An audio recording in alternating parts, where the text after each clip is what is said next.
കാന്തപുരത്തിൻ്റെ മുടി വിപ്ലവത്തിൽ ഇടപെട്ടപ്പോൾ സഖാവ് പിണറായി വിജയനെതിരെ ഒരു വലിയ ചോദ്യം ഉരുണ്ടുവന്നു. നേരത്തെ ശരീരത്ത് വിവാദമായിരുന്നപ്പോഴത്തേക്കും EMS വളരെ താത്വികമായ നിലപാടുകൾ CPM രൂപീകരിച്ചിട്ടുണ്ട്. മുസ്ലിം മതനേതൃത്വം ഒരു ഭാഗത്തും EMS ഒരു ഭാഗത്തായിട്ടുണ്ടൊരു ഒരു വാക്കുകൾ നടത്താനാക്കാതുണ്ടായിരുന്നു. കൃത്യമായ താത്വിക നിലപാട് രൂപീകരിച്ചാൽ ഇത്തരം പ്രശ്നങ്ങൾ CPM അവതരിക്കാറ്. പക്ഷെ ഇവിടെ താങ്കളൊരു ഓർമ്മയായിട്ട് നമുക്ക് പറഞ്ഞു പോയി എന്നുള്ളതല്ലാതെ ചില അനാചാരങ്ങൾക്ക് താത്വികവും അല്ലെങ്കിൽ പ്രത്യയശാസ്ത്രപരമായ നിലപാടുകൾ രൂപപ്പെടുത്തിയെടുക്കേണ്ടത് ആവശ്യമില്ല. EMS ഉണ്ടാക്കുന്ന പോലെയാണ്. അത് EMS അല്ലല്ലോ വിജയൻ, ആ വ്യത്യാസം ഉണ്ടല്ലോ, അതങ്ങനെ എടുത്താൽ മതി. എങ്കിലും ശരീഅത്ത് വിവാദ കാലത്ത് EMSന് ലഭിക്കാത്തത്ര മുസ്ലിം പിന്തുണ ഇക്കാര്യത്തിൽ പിണറായി വിജയന് ലഭിക്കുന്നതാണ് പിന്നീട് കണ്ടത്. ജമാഅത്തെ ഇസ്ലാമിയുടെ DYFI ആയ സോളിഡാരിറ്റി അക്ഷരാർത്ഥത്തിൽ പിണറായിയുടെ വാക്കുകൾ സ്വാഗതം ചെയ്യുകയാണ്. ഞങ്ങൾ സ്വാഗതം ചെയ്യുന്ന അദ്ദേഹത്തിൻ്റെ വാക്കുകളെയും അക്ഷരങ്ങളെയും അല്ല.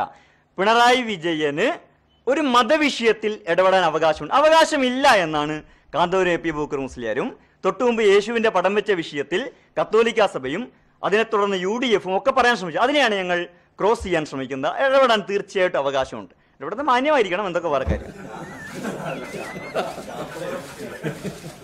പ്രവാചകന്റെ തിരുശേഷിപ്പുകൾക്ക് പുണ്യമുണ്ടോ ഇല്ലേ എന്നത് ഇസ്ലാമിൻ്റെ അകത്ത് വളരെ തുടക്കകാലം മുതൽ രണ്ടഭിപ്രായമുള്ള ഒരു മതമീമാംസാ വിഷയമാണ്.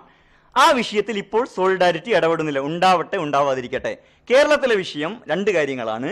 ഒന്ന്, ഇത് പ്രവാചകന്റെ തിരുശേഷിപ്പല്ല എന്ന് ഈ കാന്തപുരം AP അബൂബക്കർ മുസ്ലിയാരുടെ തന്നെ ചിന്താധാരയിൽ സ്കൂൾ ഓഫ് തോട്ടിലുള്ള മറുവിഭാഗം, അവരുടെ തന്നെ ഔദ്യോഗിക ഗ്രൂപ്പ് വളരെ സമർത്ഥമായി സ്ഥാപിച്ചിരിക്കുന്നു. അതിനെ ഗണ്ണിക്കാൻ കാന്തപുരം ഗ്രൂപ്പിനും കാന്തപുരം AP അബൂബക്കർ മുസ്ലിയാർക്ക് ഇതുവരെ സാധിച്ചിട്ടില്ല. അത് വളരെ വ്യക്തമാണ്. രണ്ടാമത്തതിന് ആണെങ്കിൽ തന്നെ ഇതിനെ പരിചരിക്കേണ്ടത് ഇങ്ങനെയല്ല. ഇത് അങ്ങേയറ്റം ആഭാസകരമായ രീതിയിൽ കച്ചവടവൽക്കരിക്കും. ഇങ്ങനെ ലോകത്ത് എവിടെയും ഇത് ചെയ്തിട്ടില്ല. ഒമ്പിച്ച കച്ചവടവൽക്കരണവും ചൂഷണവും വളരെ വൃത്തികെട്ട, അതിൻ്റെ ഒരുപാട് കഥകൾ ഞങ്ങളുടെ കയ്യിലുണ്ട്. വളരെ വൃത്തികെട്ട രീതിയിലാണ് അദ്ദേഹം ഈ കാര്യം, ഒമ്പിച്ച പണസമാഹരണത്തിൻ്റെയും ഇസ്ലാമിന് ഘടകവിരുദ്ധമായ 40 കോടിയുടെ പള്ളിയുടെ വിഷയം വന്നപ്പോൾ അതിനെക്കുറിച്ച് വിമർശനം ഉയർന്നപ്പോൾ അദ്ദേഹം പറഞ്ഞത് നിങ്ങൾ 400 കോടിയുടെ പള്ളി ഉണ്ടായിക്കോ എന്നാണ്. അപ്പം ഇങ്ങനെയല്ല, ഇതൊരു ഇസ്ലാമിക സംസ്കാരമല്ല. ഇസ്ലാമിൻ്റെ ഔന്നിത്യത്തിൻ്റെയും ഔന്നിത്യത്തിൻ്റെയും ഒക്കെ ഒരു സംസ്കാരം. ഈ പ്രശ്നമാണ് ഞങ്ങൾ ഉന്നയിക്കുന്നത്. ഈ പ്രശ്നം തന്നെയാണ് പിണറായി വിജയനും ഉന്നയിക്കുന്നത്. പ്രവാചകനെ പറ്റി പറയുമ്പോൾ ആ ബോഡി വേസ്റ്റ് എടുത്തിട്ടല്ല പറയേണ്ടത്. പ്രവാചകന്റെ വാക്കുകൾക്കാണ് പ്രാധാന്യം. പ്രവാചകന്റെ വാക്കുകൾ അനുസരിക്കാനും നടപ്പിലാക്കാനുമാണ് സാധാരണഗതിയിൽ ശ്രദ്ധിക്കേണ്ടത്. അത് തന്നെയാണോ നടക്കുന്നത് അല്ലേ എന്നുള്ളതിലേക്കൊന്നും ഞാനിപ്പോൾ പോകുന്നില്ല. പക്ഷെ അതിനാണ് പ്രാധാന്യം കൊടുക്കേണ്ടത്. മതത്തിന്റെ അകത്ത് ഇതിന് രണ്ടഭിപ്രായമുണ്ട്. അപ്പോൾ ഈ രണ്ട് കമ്പാർട്ട്മെന്റുകളാക്കി തിരിച്ചിട്ട് ഇത് കത്തുന്നതാണോ കത്താത്തതാണോ, ഒറിജിനലാണോ അല്ലെങ്കിൽ വിശ്വാസമാണോ അന്ധവിശ്വാസമാണോ എന്ന് മതത്തിനകത്തുള്ള ആളുകൾക്ക് പറയാൻ സ്വാതന്ത്ര്യം വകവെച്ച് കൊടുക്കുന്നു കാന്തപുരം. അതേസമയം പിണറായി മതത്തിന് പുറത്താണ് അല്ലെങ്കിൽ രാഷ്ട്രീയ നേതാവാണ്. അതുകൊണ്ട് ഇതേക്കുറിച്ച് മിണ്ടരുത്. ഈ വിഷയത്തെയാണ് നമ്മൾ ചൂണ്ടിക്കാണിക്കുന്ന കാര്യം. അങ്ങനെ പ്രത്യേക കമ്പാർട്ട്മെന്റുകളാക്കി തിരിച്ചുകൊണ്ട് ഞങ്ങൾക്ക് മാത്രം മനസ്സിലാവുന്ന ഒരു കാര്യമാണ് മതത്തിലെ കാര്യങ്ങൾ ഞങ്ങൾക്ക് ബോധ്യപ്പെടൂ, അത് മറ്റൊരാൾക്ക് ബോധ്യപ്പെടില്ല എന്നതിനെയാണ്. അങ്ങനെ പറയേണ്ടതില്ല, അങ്ങനെ പറയാൻ പാടില്ല. ആർക്കും ഇടപെടാവുന്നതാണ്. ഇങ്ങോട്ട് മാത്രമല്ല തിരിച്ചും ഇടപെടാവുന്നതാണ്. നേരത്തെ ചോദിച്ചല്ലോ, പിണറായി പ്രതിനിധീകരിക്കുന്ന ഒരു രാഷ്ട്രീയ ലേബൽ. യെസ്, അതാണ് പ്രശ്നം. ഈ മതം എന്ന് പറയുന്നത് ഏകശിലാത്മകമായ ഒരു സംഗതിയല്ല. ഇപ്പോ വെള്ളിയാഴ്ചയിലെ പ്രാർത്ഥനയുടെ അനുബന്ധമായ ഒരു പ്രഭാഷണം, അതിന്റെ ഭാഷ, അത് മാതൃഭാഷയിൽ നടത്തുന്ന മതധാരകളുണ്ട്. അത് അറബി ഭാഷയിൽ തന്നെ ആവണം. ഇതിലൊക്കെ ഒരുപാട് വ്യത്യസ്ത അഭിപ്രായങ്ങൾ. 4 കർമ്മശാസ്ത്ര ചിന്താസരണികൾ, അതേപോലെ വിശ്വാസത്തിൽ തന്നെ വ്യത്യസ്തമായ ചിന്താസരണികൾ, ഇതൊക്കെ ഉണ്ട് ലോകത്ത്. ഞങ്ങൾ ഇതിനെല്ലാം മാനിക്കുന്ന ആളുകളാണ്. അപ്പൊ ഇങ്ങനെ ഒരു അഭിപ്രായ വ്യത്യാസം മതത്തിന്റെ അകത്തുണ്ട്. അതിൽ സോളിഡാരിറ്റി യൂത്ത് ഒരു കക്ഷി ചേരുന്നില്ല. കക്ഷി ചേരുന്നില്ല. ഇതിൽ പിണറായി വിജയനും കക്ഷി ചേരുന്നില്ല.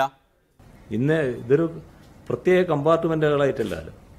ഇപ്പോൾ ഒരു മതപരമായ ഒരു ആചാരം, ആ ആചാരം എങ്ങനെ വേണം? ചിലപ്പോൾ അവർ തർക്കങ്ങളുണ്ടാവും. ഇപ്പോൾ ചില പ്രാർത്ഥനാ സമ്പ്രദായങ്ങൾ ഇങ്ങനെയാവണം, അല്ല അങ്ങനെയല്ല മറ്റൊരു രീതിയിലാവണം എന്നൊരു തർക്കം വരാം. ഞങ്ങളതിൽ അഭിപ്രായം പറയാൻ ആരുമല്ല.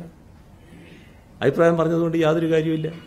ആ അഭിപ്രായം പറയുന്നത് ശരിയല്ല. അത് അവർ തന്നെ തീർക്കേണ്ട കാര്യമാണ്, അവർ തമ്മിൽ പറയേണ്ട കാര്യമാണ്. കാന്തപുരം അടിസ്ഥാനമില്ലാത്ത ഒരു കാര്യം പ്രചരിപ്പിച്ചുകൊണ്ട് ലാഭം നേടിയെടുക്കാൻ ശ്രമിക്കുകയാണ്.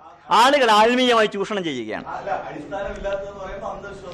അത് അന്ധവിശ്വാസമാണ്. കാരണം ഇത് ഇത് പ്രവാചക നിന്ന കൂടിയാണ്. പ്രവാചകൻ്റെതല്ലാത്ത ഒരു ശാരീരിക അവശിഷ്ടം പ്രവാചകൻ്റെതാണെന്ന് അവകാശപ്പെടുക എന്ന് പറയുന്നത് മതപരമായി വലിയ കുറ്റകൃത്യമാണ്, പ്രവാചക നിന്നയാണ്, മതത്തിന്റെ പേരിലുള്ള ചൂഷണമാണ്. കാന്തപുരത്തിൻ്റെ ഭാഗ്യത്തിന് അദ്ദേഹത്തിൻ്റെ കച്ചവടം കേരളത്തിലായി. പാകിസ്ഥാനിലായിരുന്നെങ്കിൽ പ്രവാചക നിന്ദയ്ക്ക് ഏറ്റവും മിനിമം ശിക്ഷ തലകൊയ്യലാണ്. തല പോയാൽ പിന്നെ മുടി വിൽക്കാൻ പറ്റില്ലല്ലോ. ഈ ഡെമോക്രസി ഇവിടെ തീരുന്നു. ഇനി കാണും വരെ നന്ദി, നമസ്കാരം.